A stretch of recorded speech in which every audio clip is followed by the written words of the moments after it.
एक कदम ईश्वर की ओर। वैराग्य प्रकरण 7वां सर्ग।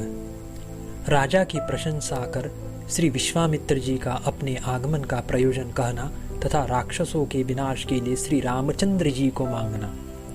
वाल्मीकि जी ने कहा, भरद्वाज, महाराज के आश्चर्यपूर्ण उक्त विस्तृत वाक्य को सुनकर महामुनि विश्वामित्र जी के शरीर में रोमांच छा गए। उन्होंने पुलकित होकर राजा से कहा, महाराज, भूलोक में ऐसा वाक्य आपके ही योग्य है, क्योंकि आप महावंश में उत्पन्न हुए हैं और गुरु वशिष्ठ जी के आज्ञाकारी हैं। महाराज, मैं जो कहना चाहता हूँ उसके विषय में आप कर्तव्य का निश्चय कीजिए और धर्म का परिपालन कीजिए। परमश्रेष्ठ, मैं सिद्धि लाभ के लिए यज्ञ आरंभ करता हूँ। भीषण राक्षस मेरे यज्ञ विघ्न करने के लिए आ जाते हैं। जब जब मैं यज्ञ द्वारा देवताओं का भजन पूजन करता हूँ, तब तब राक्षस मेरे यज्ञ को छिन्न भिन्न कर देते हैं। मेरे बहुत बार यज्ञ आरंभ करने पर राक्षस नायकों ने यज्ञ भूमि को मांस और रक्त से पाट दिया। मेरे यज्ञों के यो विघ्नों द्वारा छिन्न भिन्न होने पर मेरा उत्साह जाता रहा। इस बार फिर मैंने यज्ञ का आरंभ किया है, उसके प्रतिकार के लिए आपके पास आया हूँ। राजन, क्रोध करके अर्थात शापदान द्वारा उसका प्रतिकार करने की मेरी इच्छा नहीं होती, कारण कि क्रोध रहित होकर ही यज्ञानुष्ठान किया जाता है और क्रुद्ध हुए बिना शाप देना नहीं बनता।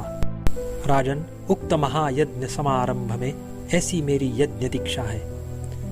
आपके अनुग्रह से निर्विघ्न यज्ञ समाप्त कर महाफल प्राप्त करूंगा, ऐसी आशा से मैं आपके समीप आया हूँ। राजन, मैं अत्यंत आर्त और शरणार्थी हूँ, आप मेरी रक्षा कीजिए।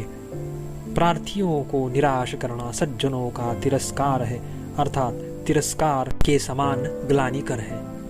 राजन, आपके पुत्र श्री रामचंद्र जी मत्त सिंह के समान पराक्रमशाली, अत्यंत शोभा संपन्न, महेंद्र के समान शौर्य संपन्न और राक्षसों के विनाश में दक्ष है। अमोघ पराक्रम वाले काक पक्षधारी शूर वीर अपने ज्येष्ठ पुत्र श्री रामचंद्र जी को आप मुझे दीजिए। मैं अपने दिव्य तेज से इनकी रक्षा करूंगा।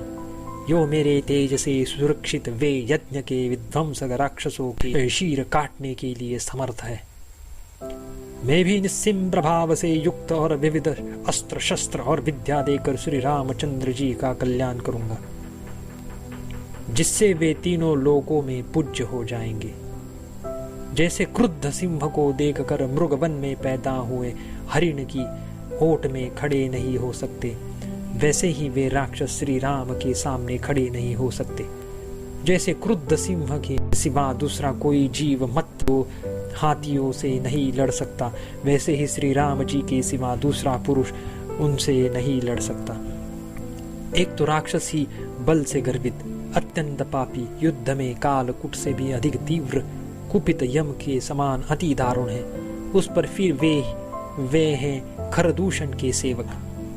महाराज, जैसे मेघ की मुसलधार वृष्टि को धूलि कर नहीं सह सकते, वैसे ही श्री रामचंद्र जी की बाण वृष्टि को राक्षस नहीं सह सकेंगे।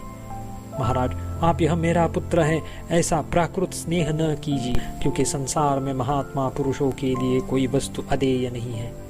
महाराज, तपोबल से निस्संदेह जानता हूँ और आप भी मेरे वचन से जानिए कि विघ्नकारी संपूर्ण राक्षस मरे हुए ही हैं, क्योंकि मेरे सदृश महामती पुरुषों की संदिग्ध विषय में प्रवृत्ति ही नहीं होती।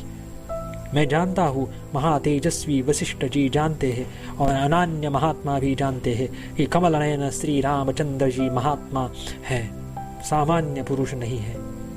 यदि धर्म, महत्ता और यश की रक्षा करनी चाहिए, ऐसी आपकी वासना हो, तो मेरे इच्छित की सिद्धि के लिए श्री रामचंद्र जी को मुझे दीजिए। रामचंद्र जी जिस यज्ञ में मेरे यज्ञ के विध्वंसक और सर्वविघ्नकारी राक्षसों को मारेंगे, मेरा यह यज्ञ 10 दिन में पूरा होगा। अतएव हे महाराज, इस विषय में आपके वशिष्ठ आदि मंत्री अनुमति प्रदान करें। उनकी अनुज्ञा से आप रामचंद्र जी को मेरे साथ भेजिए। हे राघव, आप अवसरज्ञ हैं। जैसा मेरा यह यज्ञ का अवसर बीत न जाए, वैसा कीजिए, आपका कल्याण होगा। आप मन में शोक को जगह न दीजिए। समय पर थोड़ा भी कार्य किया जाए तो वह बहुत उपकारक होता है। असमय में बहुत भी उपकारक किया जाए तो वह निष्फल हो जाता है। धर्मात्मा महातेजस्वी मुनिश्रेष्ठ विश्वामित्र जी यो धर्म अर्थ से युक्त वाक्य कहकर चुप हो गए। महानुभाव राजा दशरथ महर्षि के उक्त वचन सुनकर युक्ति युक्त उत्तर देने के लिए कुछ काल तक चुपचाप बैठे रहे, क्योंकि जिसका मनोरथ पूर्ण न किया जाए ऐसा धीमान पुरुष युक्ति युक्त कथन के बिना संतोष को प्राप्त नहीं होता। 7वां सर्ग समाप्त।